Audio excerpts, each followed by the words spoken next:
Hello students, my name is Harmeet Singh. I think you know that I am your social science teacher. तो आज की कथा शुरू करते हैं, ठीक है। पॉलिटिकल साइंस से, राजनीतिक, ठीक है। तो छोटी क्लासों में शायद इन्हें सिविक्स बोला जाता होगा, बट अब आप बड़े हो गए हो, यू नो दैट आप थोड़ा सा फील करते होगे, हम थोड़े सीनियर हो गए या थोड़ा चलती है अभी। तो anyway, now the civics subject will be called political science, and today we will discuss about the first chapter. Actually जो फर्स्ट चैप्टर जो इसका था ना, जो 9th में था, वो कट गया सिलेबस से। अब इसे ही फर्स्ट चैप्टर कंसिडर किया जाता है। And name of the chapter is what is democracy, why democracy, ठीक है। डेमोक्रेसी किस बला का नाम है और ये क्यों है, और हमारे देश में कर क्या रही है। हमने टॉपिक सीधे सीधे यही करना है डिस्कस, ठीक है। आज थोड़ा सा ऐसा मीनिंग रहेगा कि मैं आपको जो इसके फीचर्स बताने हैं, पहले तो मीनिंग तो बताऊंगा, चलो वो तो सबको पता।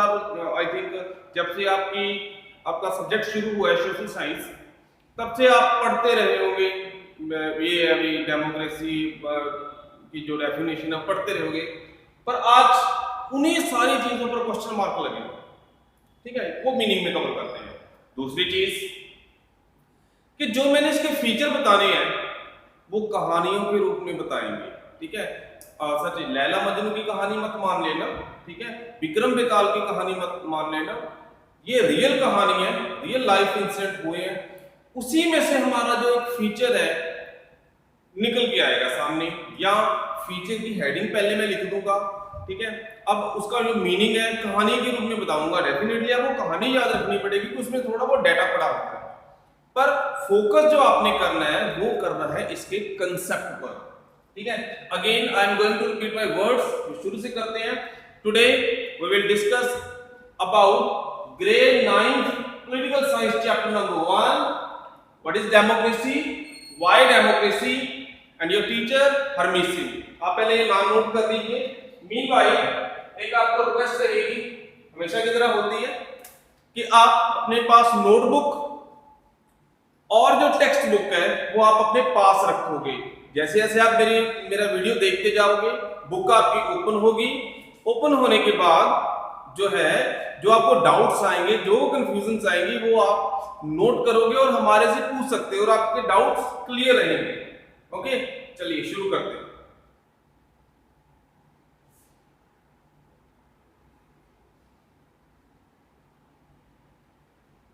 हम लोगों ने पढ़ा है अपने बचपन में, जैसे हमें छोटी क्लासों में जब हम नन्हे बच्चे थे तो हमें एबीसी सिखाई गई थी। Fine, A for apple, B for ball और बॉय, ठीक है, सी फॉर कैट। तो एक महान राष्ट्रपति थे जी अमेरिका के, उन्होंने एबीसी की डेफिनेशन ही कर दी, ठीक है। A for apple, whatsoever, B for ball और बॉय, ठीक है, सी फॉर कैट और कुछ भी और लगा लो। डी फॉर उसने डेफिनेशन में डाला था, डी फॉर डेमोक्रेसी, ठीक है। महान जो शख्सियत हुए हैं who believe in democracy badly. Abraham Lincoln was the name of that great personality. देखो डेमोक्रेसी की अपनी डेफिनेशन है, पर Abraham Lincoln the ex president of USA, उन्होंने डेफिनेशन दी थी। हम इस डेफिनेशन के अकॉर्डिंग चैप्टर नहीं करेंगे, पहले अब्राहम लिंकन की डेफिनेशन लिख लीजिए, ठीक है। By democracy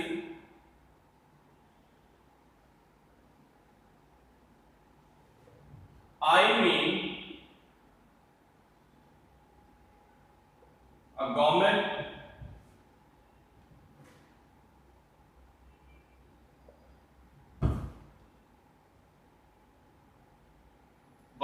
of the people,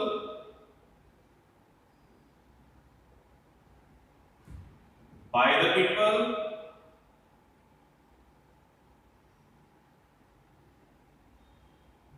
and for the people.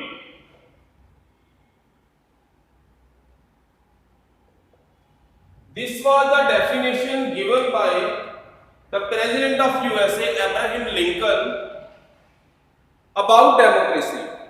ठीक है, ये डेफिनेशन उन्होंने दी थी। अब हम चलते हैं हमारी टेक्स्ट बुक पे।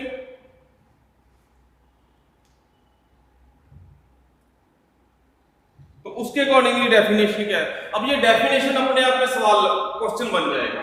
चलो आई होप ये नोट कर लिया होगा आपने, नोट करिएगा। जो डेफिनेशन हमारी बुक में दी गई है, fine. Democracy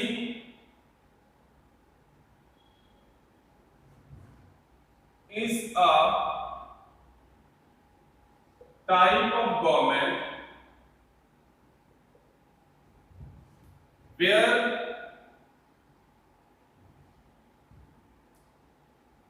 rulers are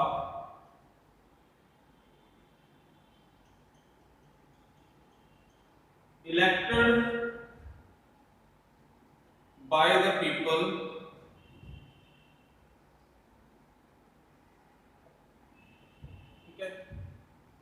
and final decision making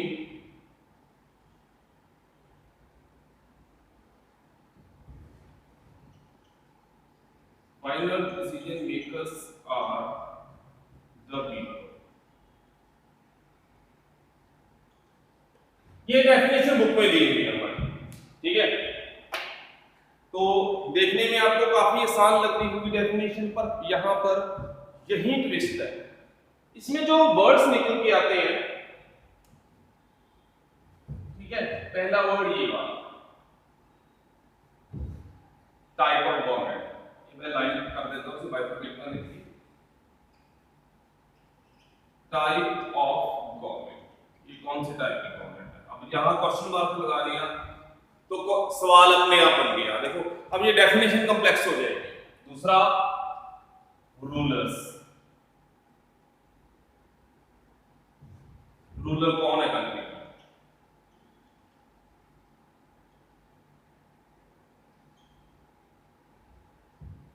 fine. तीसरा द पीपल,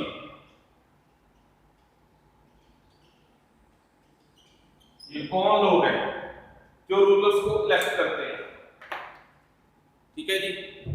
चौथा जो आएगा फाइनल डिसीजन मेकर, ठीक है, चलो डिसीजन मेकर्स।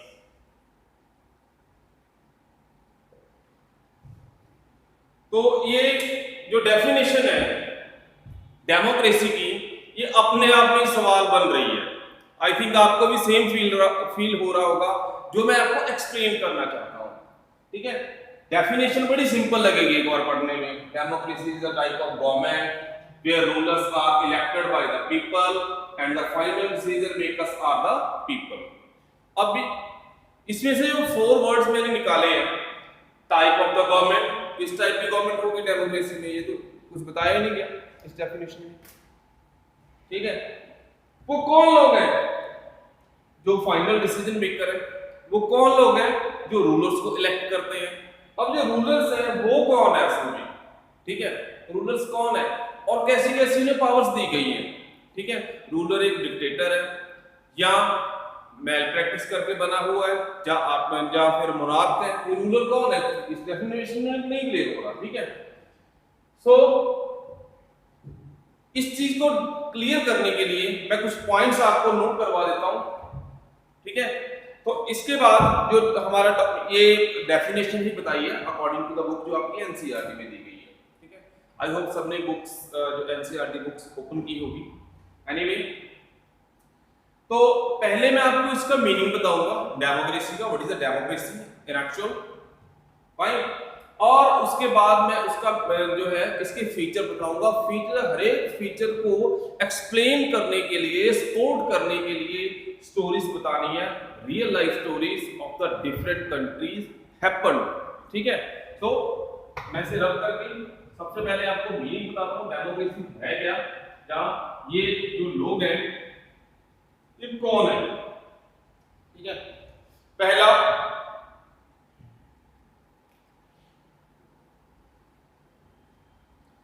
लीडर्स या रूलर्स। ठीक है, ये कौन है, यहां मैं पॉइंट्स में बता रहा हूं मीनिंग। मैं स्टूडेंट्स एक चीज बताता हूं, डेमोक्रेसी बहुत ब्रॉड कंसेप्ट है, आइडिया है।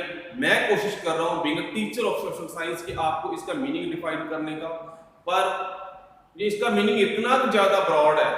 ठीक है, वो जैसे बोलते हैं ना समुद्र का कोई अंत नहीं होता या फिर कोई लिमिट नहीं होती, लिमिटलेस है, इतना ज्यादा ब्रॉड और इतना ज्यादा गहरा इसका मीनिंग है, बहुत वाइड स्प्रेड है। मैं अपनी तरफ से बेस्ट कोशिश करता हूं, डेफिनेटली अपना मैसेज भी मैं कन्वे कर पाता हूं। Meaning of democracy. ठीक है, पहले रूलर से शुरू करते हैं। Rulers should be only elected persons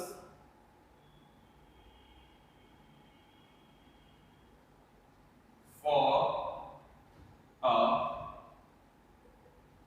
fixed period। ठीक है, जो रूलर्स होंगे वो अपनी मर्जी से रूलर नहीं बनेंगे। ठीक है, वो सिस्टम नहीं चलेगा कि अपनी मर्जी से पूरे देश पर कब्जा कर लिया, या राजे का बेटा राजा और उसका बेटा राजा, वो सिस्टम नहीं है।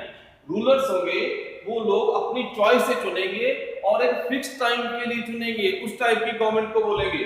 ठीक है, दूसरा रूलर्स कभी भी अपनी मनमर्जी नहीं कर सकेगा, तो रूलर्स या leaders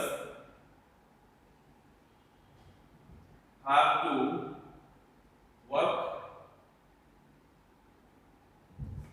according to law,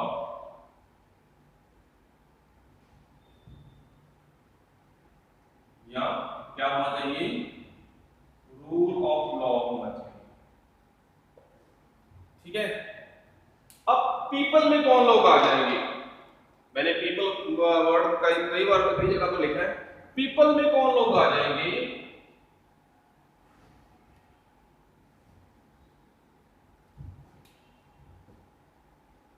all the adult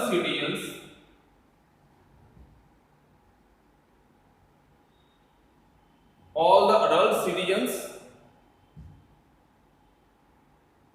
can vote to elect their leader।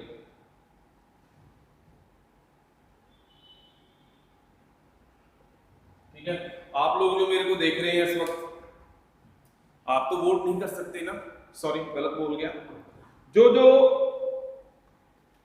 Person इस वीडियो को देख रहा है, ठीक है, अगर वो 18 साल से कम है तो वो वोट नहीं कर सकता। 18 साल से ऊपर है जो पर्सन इस वीडियो को देख रहा है, दे कैन वोट। ठीक है, यहां पर कोई डिस्क्रिमिनेशन नहीं रखेगी, ऑल द अडल्ट्स, मतलब जो भी 18 साल का अडल्ट है, हर एक देश में अलग है, जैसे किसी देश में 16 साल है, किसी में 18, किसी में 21 है।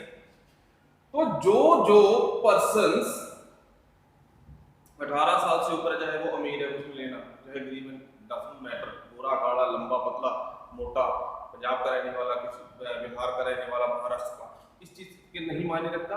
The person should be citizen of the country and should be adult, they have the right to vote, they can elect their leaders. उन लोगों की बात की गई है डेफिनेशन में।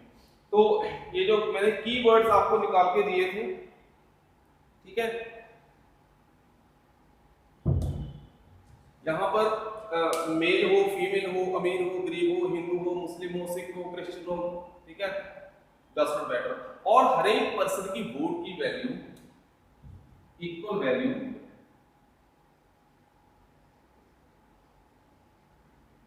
Of every citizens vote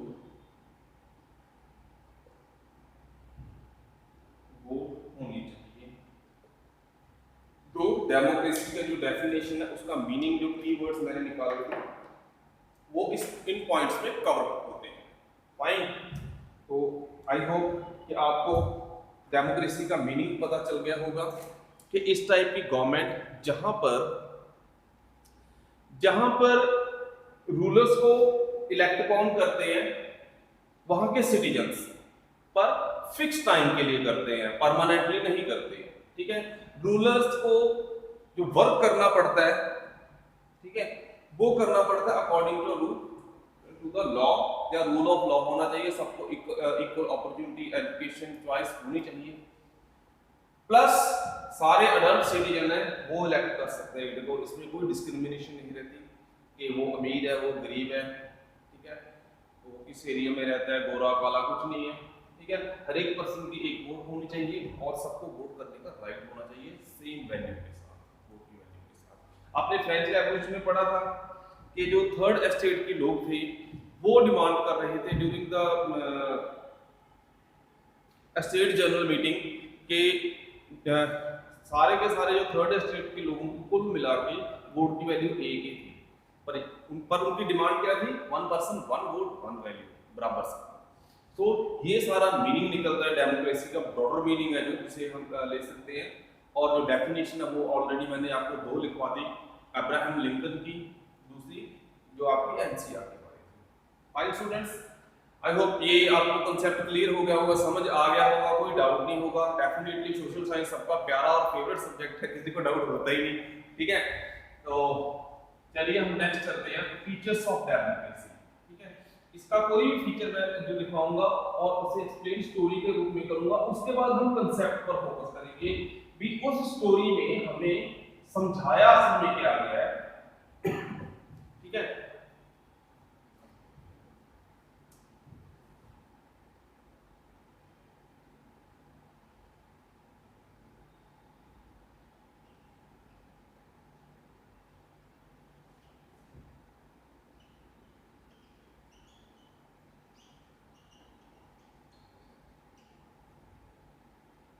features of democracy is the main heading, main unit of this chapter। तो सबसे पहला हमारा जो फीचर यहां पे आता है डेमोक्रेसी का,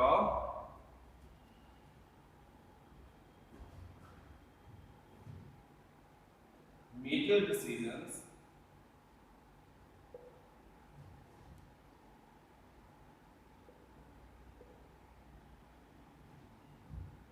will be by elected leaders, by elected leaders। ठीक है, अब इस हेडिंग को मैं एग्जांपल के साथ आपको एक्सप्रेस करूंगा, बताओ।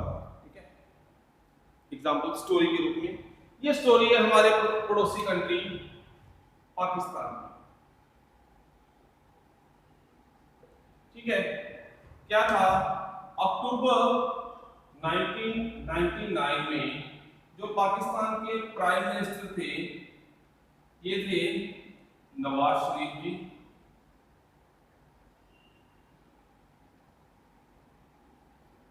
और वहां के आर्मी जनरल थे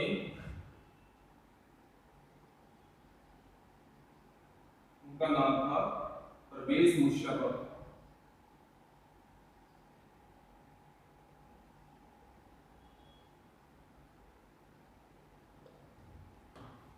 ठीक है, ये स्टोरी है, कंसेप्ट में बाद में आएंगे, फिर उस कंसेप्ट को इसके साथ जोड़ के हम डिस्कस करेंगे। अक्टूबर 99 में पाकिस्तान के प्राइम मिनिस्टर हुआ करते थे मियां नवाज शरीफ, और आर्मी जनरल थे परवेज मुशर्रफ। परवेज मुशर्रफ ने अपनी आर्मी को यूज करते हुए आर्मी कूप किया, और जो थे मियां नवाज शरीफ की जो सरकार है उसे खत्म करके सारे के सारे कंट्री को अपने कब्जे में ले लिया। ठीक है, और अपने आप को डिक्लेयर कर दिया चीफ एग्जीक्यूटिव ऑफ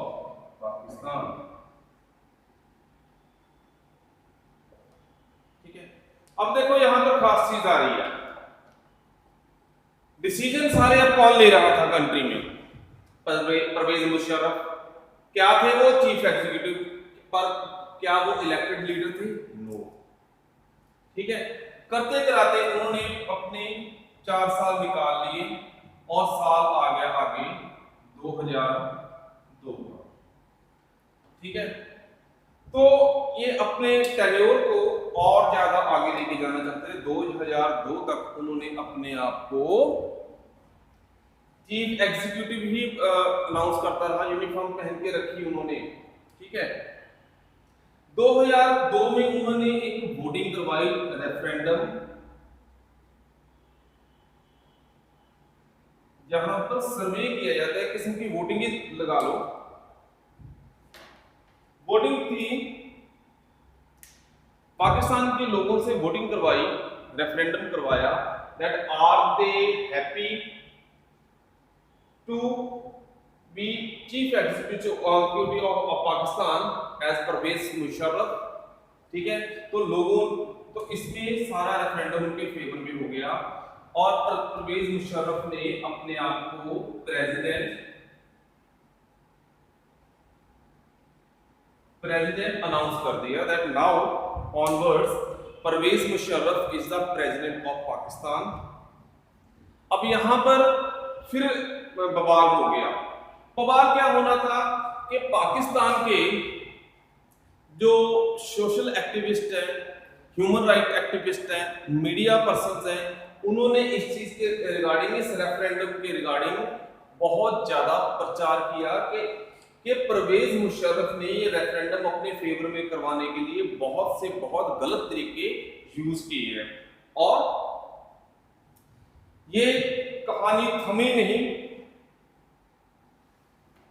ये कहानी थमी नहीं और परवेज मुशर्रफ को इसके सामने झुकना ही पड़ा। ठीक है, तो इसी साल, पर फिर भी वो नहीं माना, इसी साल अगस्त 2002 में परवेज मुशर्रफ ने एक लीगल फ्रेमवर्क लाया। ठीक है, लीगल फ्रेमवर्क अनाउंस कर दिया। अब लीगल फ्रेमवर्क क्या होता है? हमारे देश के कॉन्स्टिट्यूशन में यह नहीं लिखा हुआ कि प्राइम मिनिस्टर प्रेसिडेंट को उसकी सीट से हटा सकता है। ओके, नहीं लिखा हुआ। पर अगर ऐसा प्राइम मिनिस्टर कर दे तो वो इलीगल हो जाएगा।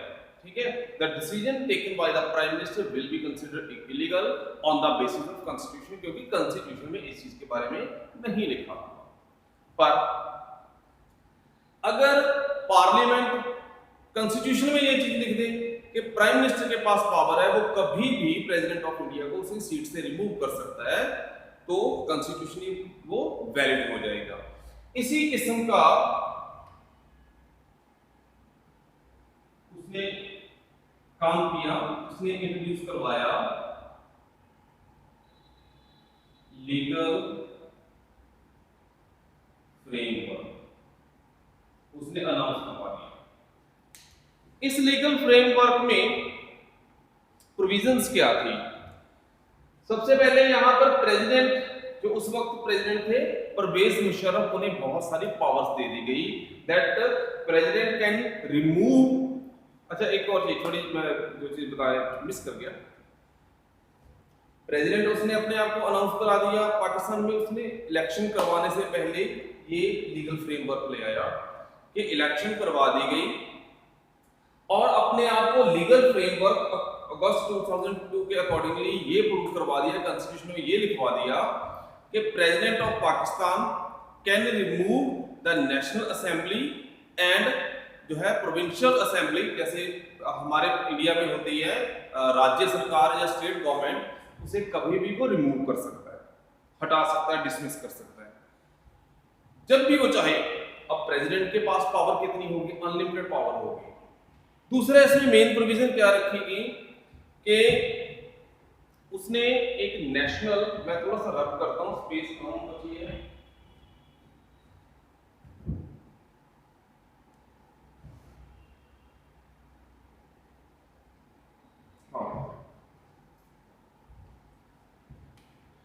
लीगल फ्रेमवर्क के अकॉर्डिंगली पहली कौन सी पावर आ गई? प्रेसिडेंट कैन dismiss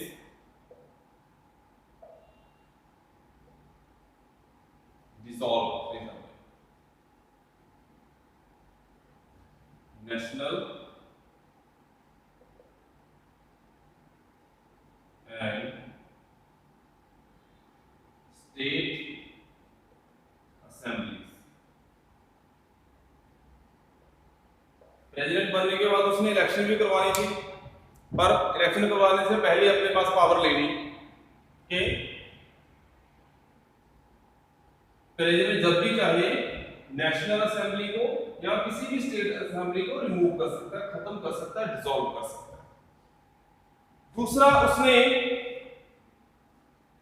एक और चीज कर दी, जो सारी की सारी पावर फिर भी प्रेसिडेंट के हाथों में डाल रहा था, क्योंकि वो खुद आर्मी पर्सनल था।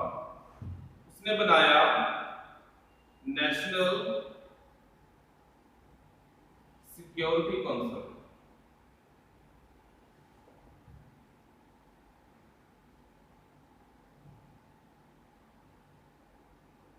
ठीक है,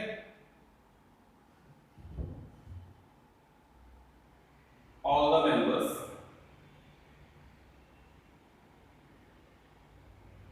were army officers। ठीक है, एक उसने एक और काउंसिल बनाई, उस काउंसिल का नाम रखा नेशनल सिक्योरिटी काउंसिल। ठीक है, now national security council will supervise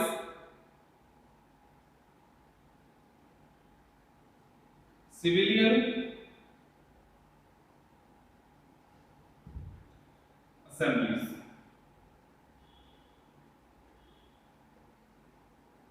ठीक है, जो स्टेट गवर्नमेंट बनाई गई थी, ठीक है, स्टेट गवर्नमेंट बनाई गई थी, वो कोई भी काम करे उन्हें परमिशन किससे लेनी पड़ती थी? या उसे सुपरवाइज कौन कर रहा था?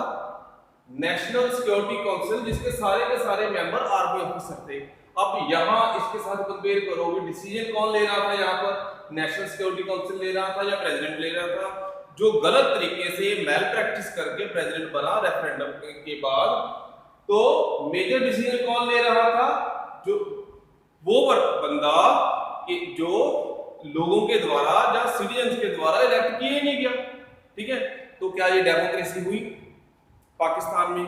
हालांकि वो शो कर रहा था भी मैंने पाकिस्तान में इलेक्शन करवाए हैं, पाकिस्तान में प्राइम मिनिस्टर है, पाकिस्तान में चीफ मिनिस्टर्स हैं, ठीक है, पर वो सिर्फ नाम के थे, पपेट थे किस्म के। Actual decisions were taken by the persons who are not elected by the people. The persons were army officers और प्रेसिडेंट हिमसेल्फ। तो कहने का मीनिंग है कि जो मेजर सारे डिसीजन है, मेन डिसीजन लेने थे, वो किसने लेने थे? इलेक्टेड पर्सन ने। And army officers and the president of Pakistan at that time Pervez Musharraf was not the elected person. ठीक है, तो पहला फीचर जो है ये होता है डेमोक्रेसी का। कंसेप्ट पे आते हैं कि जो जिन लीडर्स को लोग इलेक्ट करते हैं डिसीजन लेने के लिए, तो उसके पास अथॉरिटी होनी चाहिए with the enforcement of law कि वो डिसीजन ले पाए। ऐसे बंदों के हाथ में पावर नहीं होनी चाहिए जिन्हें लोगों ने चुना ही नहीं। ठीक है, पॉइंट नंबर 2, ठीक है, free and fair electoral competition. Free and fair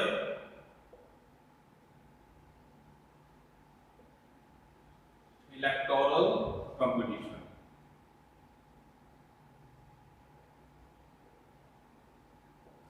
ये वो वाला कंपटीशन है बेटा जिसमें किसी भी पर्सन का हारना पॉसिबल है, ठीक है, या किसी भी राजनीतिक पार्टी का।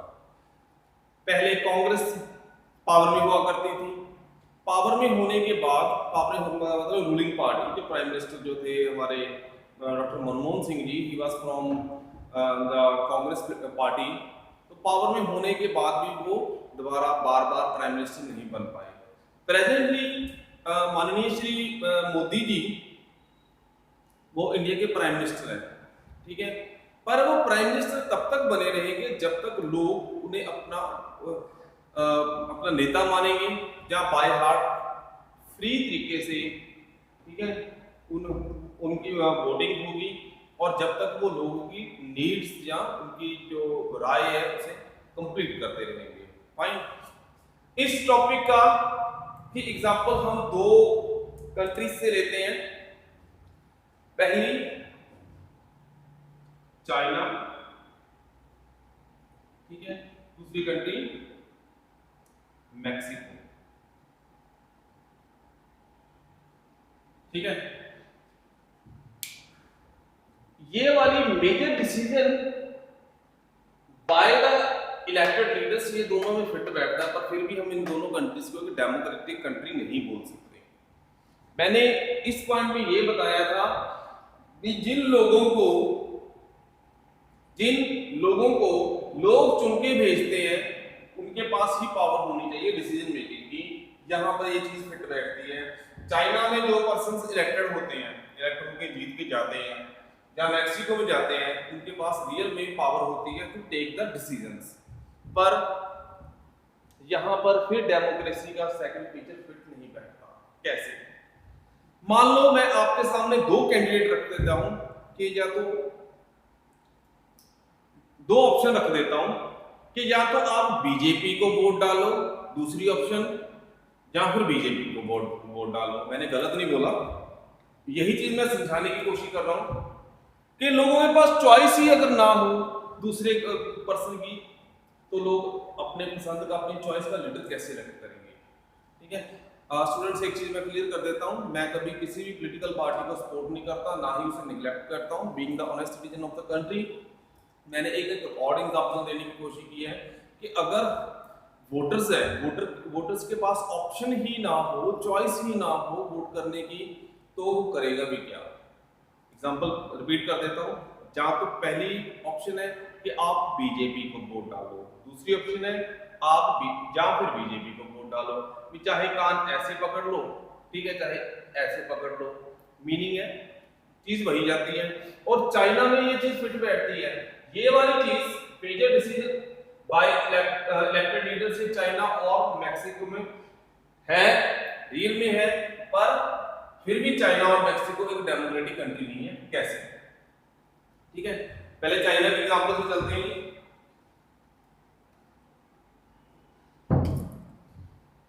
चाइना की जो नेशनल असेंबली है उसका नाम है नेशनल पीपल्स कांग्रेस, ठीक है। इसमें 3000 इलेक्टेड मेंबर्स होते हैं,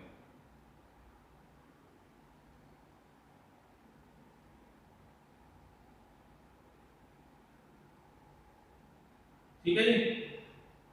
और यही मेंबर चाइना में डिसीजन लेते हैं, ठीक है। ये पहला फीचर तो पूरा हो रहा है, पर इसमें सेकंड फीचर के अकॉर्डिंग फिट नहीं आ रहा, because these leaders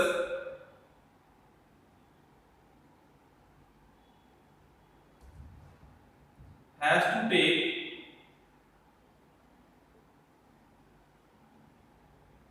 permission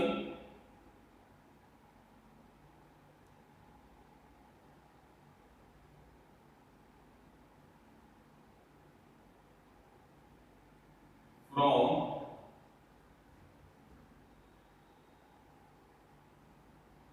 communist party of China, ठीक है। तो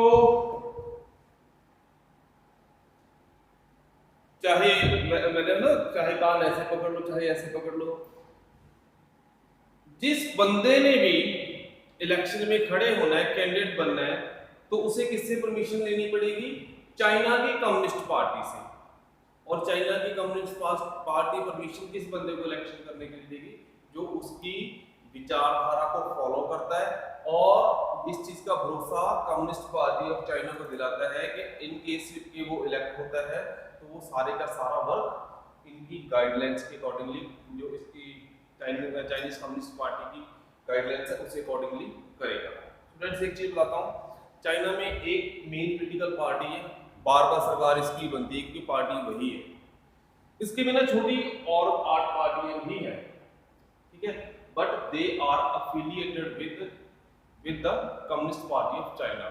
कि जो पॉलिटिकल पार्टी के पर्संस इसमें अपना लीडर बनना चाहते हैं, इलेक्शन में कैंडिडेट बनना चाहते हैं, तो उन्हें परमिशन किससे लेनी पड़ती है? कम्युनिस्ट पार्टी ऑफ चाइना को। तो वहां पर कुल मिला के पार्टी ही एक है। जैसे मैंने बोला, या तो बीजेपी को वोट करो या बीजेपी को वोट करो, और यहाँ भी सेम हो रहा है, या तो कम्युनिस्ट पार्टी ऑफ चाइना को वोट करो या फिर कम्युनिस्ट पार्टी ऑफ चाइना को वोट करो। लोगों के पास चॉइस ही नहीं है। तो चाहे मैं यहाँ इलेक्टेड मेंबर बन जाऊं, चाहे आप बन जाओ, तो काम किस तरह से होगा? जो वर्क है, कौन सी विचारधारा फॉलो होगी? Communist party of China.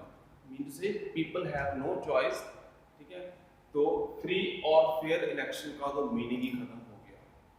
दूसरी एग्जांपल बताता हूं आपको मैं, चाइना वाला पार्ट ओवर है। दूसरी एग्जांपल बताता हूं आपको, मैक्सिको, ठीक है।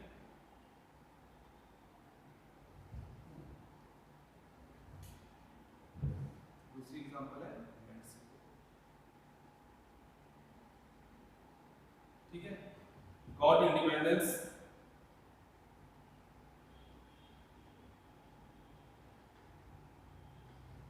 इन 1930, ठीक है। मेन पार्टी कौन थी जिसने इंडिपेंडेंस लेने में बहुत उन्होंने अच्छा रोल प्ले किया? उसका नाम था पी, फुल नाम लिखता हूं मैं, उसका फुल नाम है जी इंस्टीट्यूशनल रेवोल्यूशनरी पार्टी, ठीक है।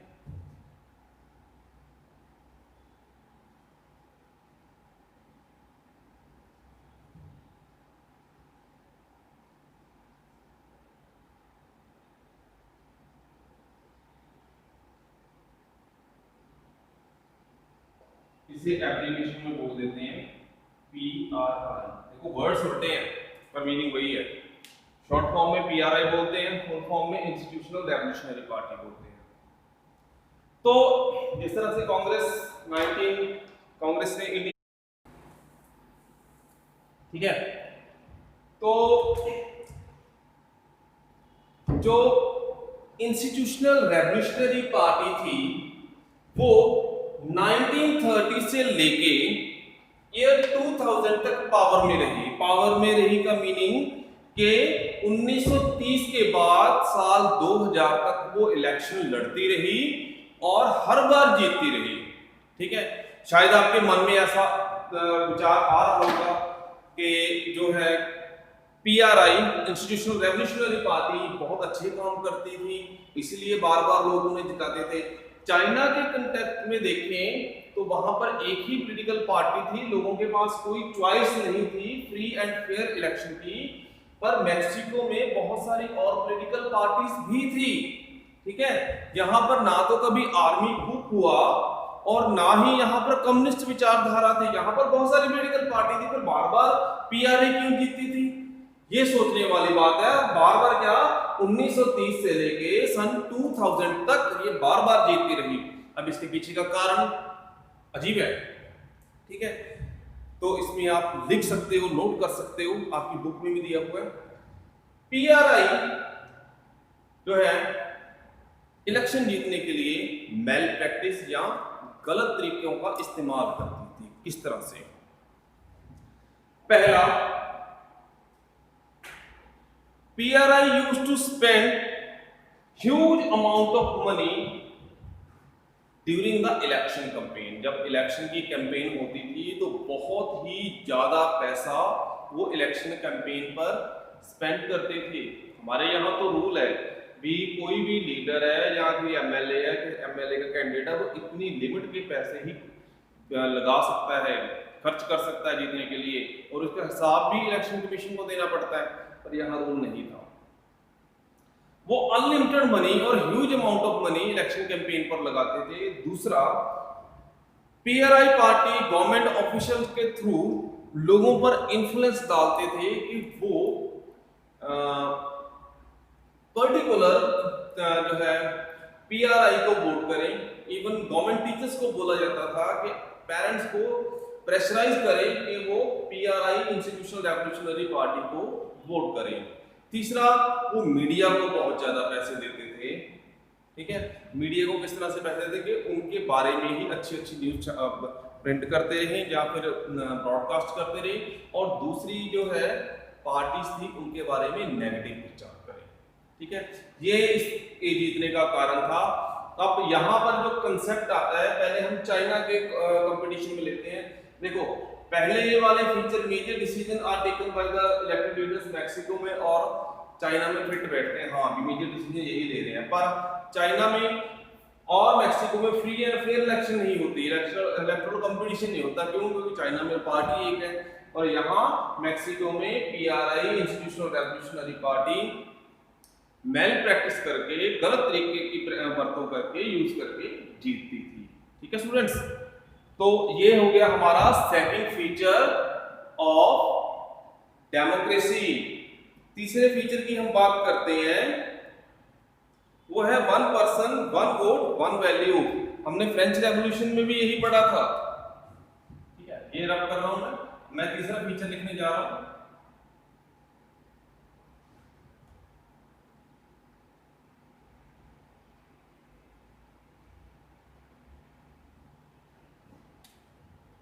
Feature number 3,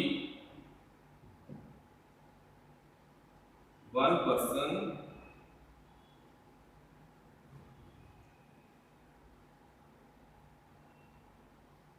one vote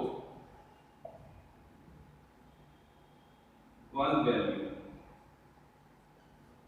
students, इस फीचर को मैं एक्सप्लेन करने के लिए 3 कंट्रियों का एग्जांपल देता हूं, जहां 3 नहीं मैं 4 का ही दूंगा। बुक में हमारे पास जो हमारी एनसीईआरटी की बुक है उसमें 3 कंट्रियों के नाम है, Ethiopia, Fiji and Saudi Arabia. पर मैं चौथे कंट्री की एग्जांपल देना बहुत जरूरी समझता हूँ, क्योंकि उसके बिना हमारा ये चैप्टर अधूरा रह जाएगा। और चौथी कंट्री को मैं सबसे पहले नंबर पे ही रखूंगा।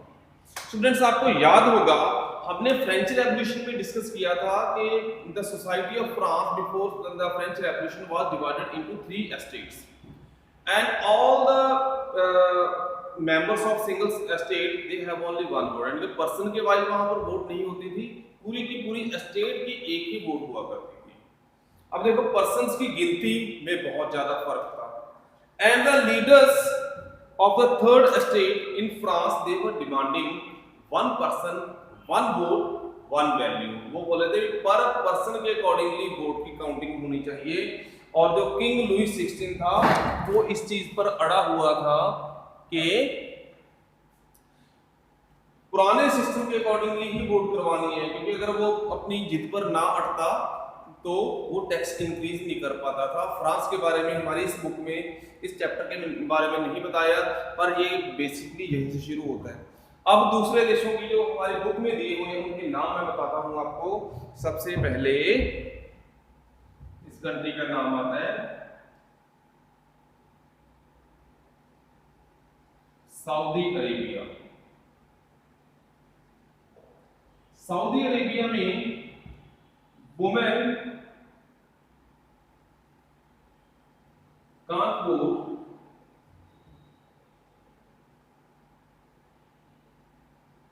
till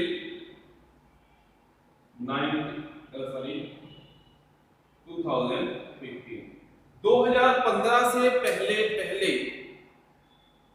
सऊदी अरेबिया में वुमेन को वोट करने का राइट नहीं था। ठीक है,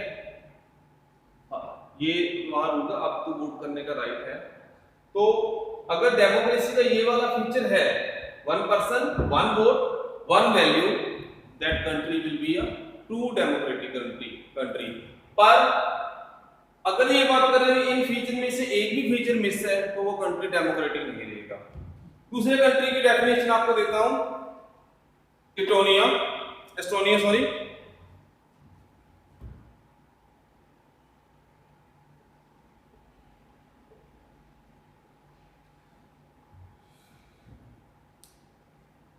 स्टूडेंट्स, आज के टाइम में दुनिया का सबसे बड़ा जो कंट्री है वो है रशिया।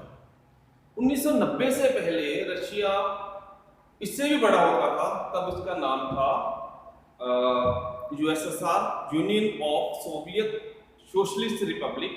1990 में 13 देश यूएसएसआर से अलग हो गए and USSR came to known as Russia, और जो बाकी जो कंट्रीज उससे लगे हुए थे उनके अलग अलग नाम हुए। ठीक है, उनमें से एक कंट्री है एस्टोनिया। यहां पर ठीक है रशियन लोग भी रहते हैं, रशियन माइनॉरिटी में रहते लोग।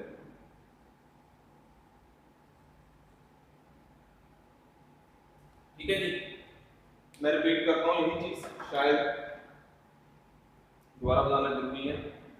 तो 1990 में यूएसएसआर नाम की कंट्री के से 13 कंट्री अलग हो गई, इंडिपेंडेंट हो गई, और उस यूएसएसआर को आज के टाइम में बोला जाता है रशिया। और जो 13 कंट्री उससे अलग हुए, हर एक कंट्री का अपना नाम है। ठीक है जी, तो उनमें से कंट्री है एस्टोनिया। एस्टोनिया में एक माइनॉरिटी कम्युनिटी है और वो रशियन है। अब एस्टोनिया में रशियन कम्युनिटी को वोट करने का राइट नहीं है। ठीक है, अब जब वोट करने का ही राइट नहीं है तो वो कंट्री डेमोक्रेटिक कैसे हो गई। तीसरे कंट्री की एग्जांपल दी हुई है फिजी। ठीक है, यहां पर दो टाइप के लोग रहते हैं, दो टाइप के फिजियन रहते हैं। एक रहते हैं इंडोजीनियस फिजियंस और दूसरे इंडियन फिजियंस। अब आप बोलोगे इंडियन फिजियन कैसे हो गए, तो क्या था कि जो फिजी कंट्री है वो एक आइलैंड कंट्री है। आइलैंड मतलब piece of land which is surrounded by water from all four sides. Fiji was also a colony of British Empire. तो अंग्रेजों के टाइम में इंडिया से लोग उस देश में लेके जाए गए एज द प्लांटेशन वर्कर। ठीक है, बाद में उनके बच्चे हुए और उनकी जो पीढ़ी दर पीढ़ी वो परमानेंटली वहां की हो गई। अब वो बेसिकली है तो इंडियन, पर वो सिटीजन कहाँ के हैं, फिजी के। फाइन।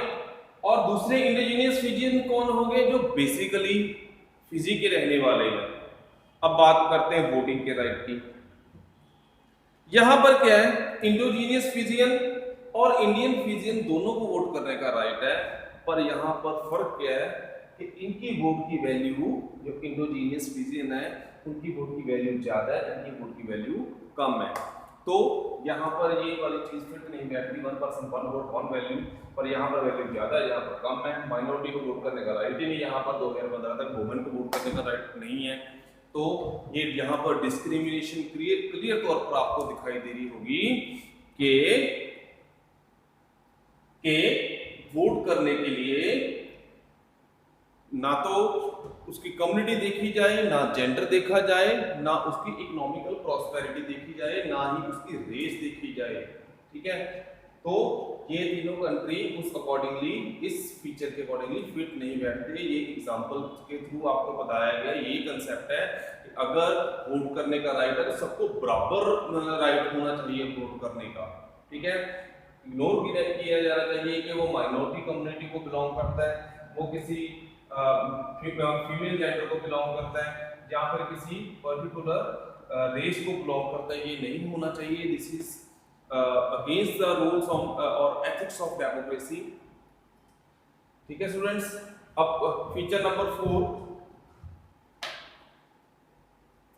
इसके बिना हमारे पास जो फीचर्स के बिना 3 टॉपिक अभी हमारे पास और पेंडिंग पड़े हैं, वो तीनों के तीनों मैं आपको पार्ट 2 में कवर करूंगा। फाइन।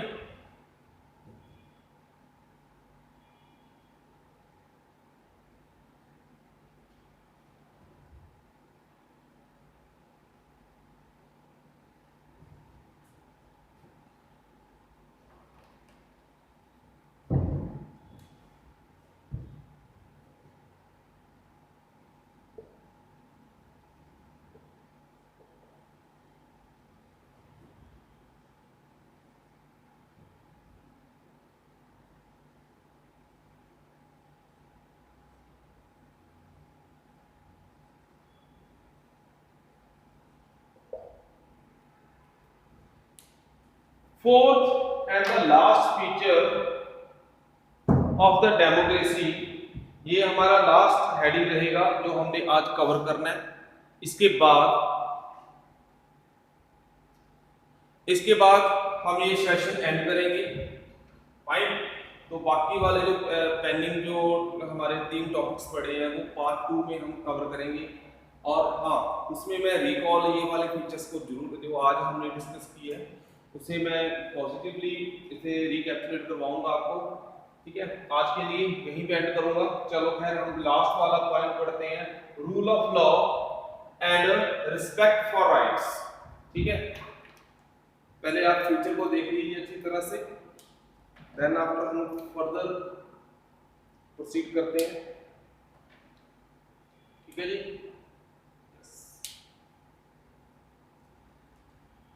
मैं ऊपर वाले 3 पॉइंट एक बार रब कर दूं। No, let me see the space what you have. हाँ, इस साइड में थोड़ी स्पेस पड़ी है, तो मैं यहाँ एक लाइन ड्रॉ करता हूँ, मैं इसे थोड़ा सा बताने के लिए। एक शब्द यहाँ पर लिखा हुआ है रूल ऑफ लॉ। ठीक है, अब इसके कंपैरिजन में मैं एक और शब्द लिख रहा हूं, आप इसका मीनिंग निकाल के देखिएगा, लॉ टू रूल।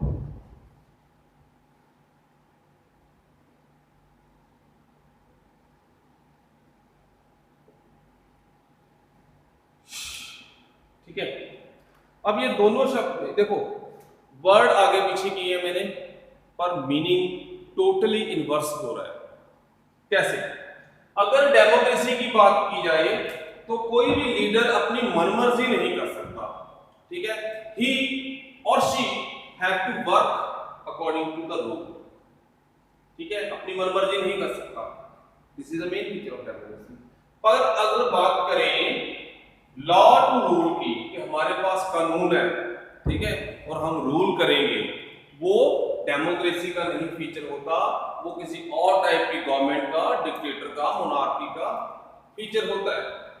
ठीक, यहां पर जो लीडर है उसे कोई भी वर्क जो अपना करना पड़ेगा, ही और she have to work according to the guidelines of the constitution और the guidelines of the law.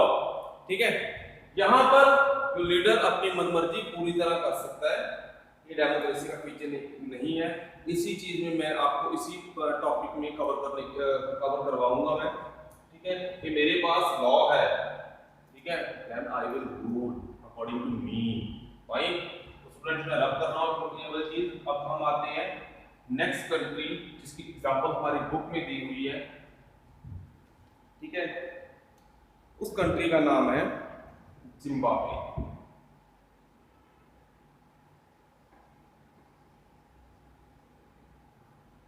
Zimbabwe Africa का एक कंट्री है।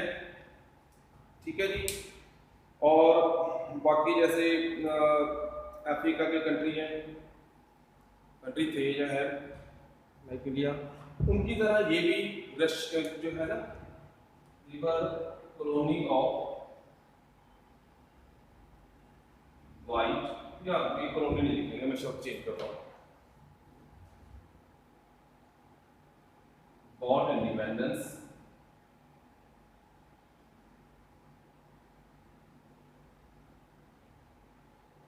in 1980 from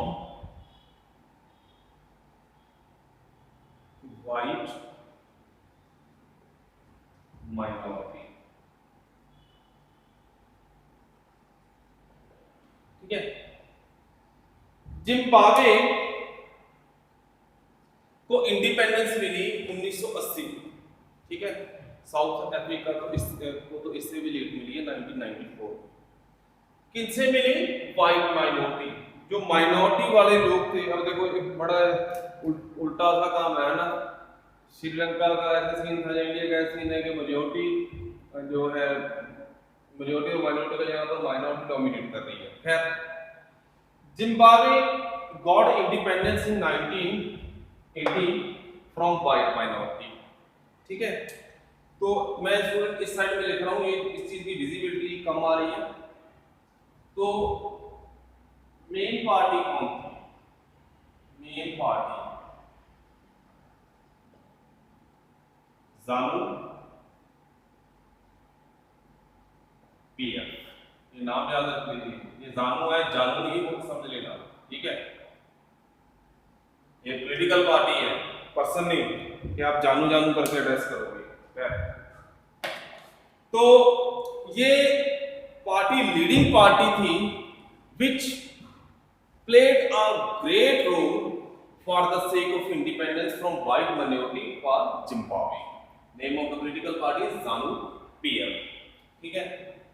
और इस पार्टी के जो मोस्ट फेमस लीडर थे, इट वाज रॉबर्ट मुगाबे। अब इस बंदे को फेमस लीडर है अपना।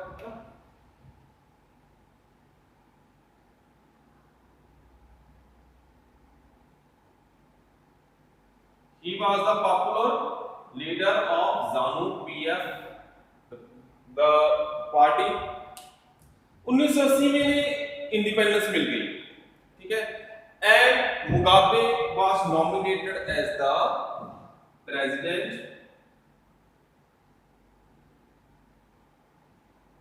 of Zimbabwe. ठीक है जी।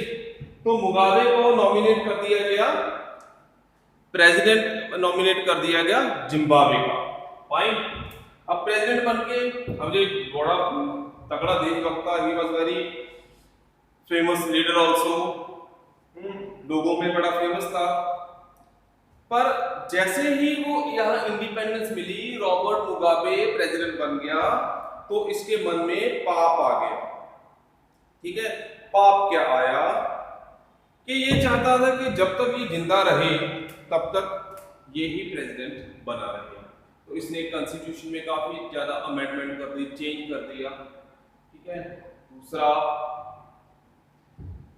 जो जुडिशरी की भी ये नहीं, इसकी गवर्नमेंट थी, ये जुडिशरी की भी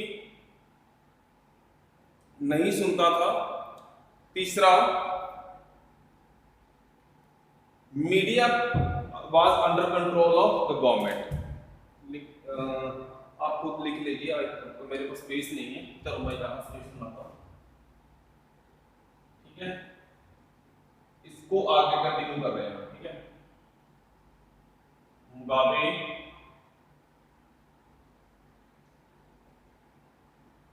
want to be president for life।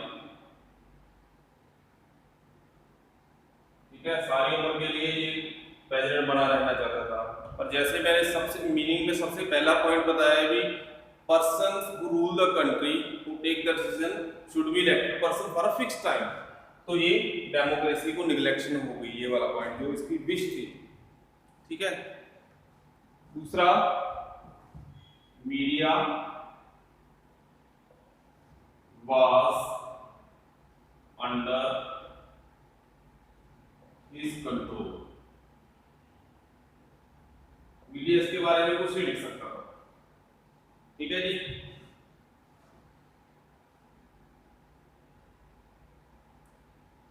और इसने ही ignored court judgements.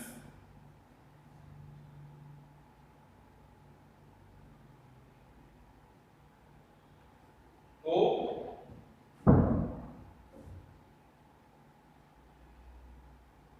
Cross limits of जब अब फाइनलाइज कर देता हूं मैं। Fourth feature of the democracy, it is rule of law and respect for the rights. Example वाली जो स्टोरी है, जिम्बाब्वे कंट्री की बात की गई है। It got independence in 1980 from white minority, और इंडिपेंडेंस लेने के लिए जो मेन पार्टी रही है दैट वाज ZANU PF, और इसके जो मेन लीडर थे इट वाज रॉबर्ट मुगाबे। जब 1980 में जिम्बाब्वे को इंडिपेंडेंस मिली, then he was nominated as a president, ठीक है। But after becoming president, he do the worst thing, he crossed the limits of the law। मतलब ये वाली चीज को खत्म कर दिया उसने, respect for the rights and rule of law दोनों को खत्म कर दिया और अपनी ही मनमर्जी करने लगा। क्या किया? he want to be the president for life। Mugabe ने अनाउंस करवा दिया he will be the president till life, और इस चीज के लिए जब तक वो जिंदा है, इस चीज के लिए उसने कोर्ट जजमेंट को भी इग्नोर किया, मीडिया को भी अपने कंट्रोल में रखा, मीडिया को अपने बारे में नेगेटिव पब्लिसिटी नहीं करने दी। अगली बात, जो ऑपोजिशन जो पार्टी के वर्कर्स थे या लीडर्स थे उन्हें हरास किया बुरी तरह। पर यू नो दैट पाप का घड़ा एक ना एक दिन भर जाता है। मुगाबे जो है उसे प्रेसिडेंट की सीट से उतार दिया गया, ठीक है। Now there is very good government in Zimbabwe, Mugabe is not the president. So हमें ये स्टोरी हमने पढ़ ली, स्टोरी आपने सुन ली, तो यहाँ हमने कंसेप्ट क्या डिसाइड करना था, जो पढ़ना था, it was rule of law, कि चाहे कोई भी पर्सन इलेक्टेड मेंबर बन जाए, इलेक्ट हो जाए, बट ही और she is not allowed to cross the limits of law, ठीक है। उसे भी कानून के दायरे के अंदर रह के ही काम करना पड़ेगा और कानून को ही अप्लाई करना पड़ेगा, ना कि वो लॉ को यूज करके खुद रूल करे, जैसे मुगाबे ने किया कि पावर इसके पास आ गई है यूज करने की, and he misuse his power. So that's all for today. आज का जो वीडियो मैं यहीं पे एंड करता हूं, ठीक है। इसके बाद हमारे पास तीन टॉपिक और पड़े हैं, इस चैप्टर के 3 टॉपिक और पड़े हैं। Arguments against democracy, arguments for democracy and broader meaning of democracy. So आज के लिए इतना ही। Thank you students.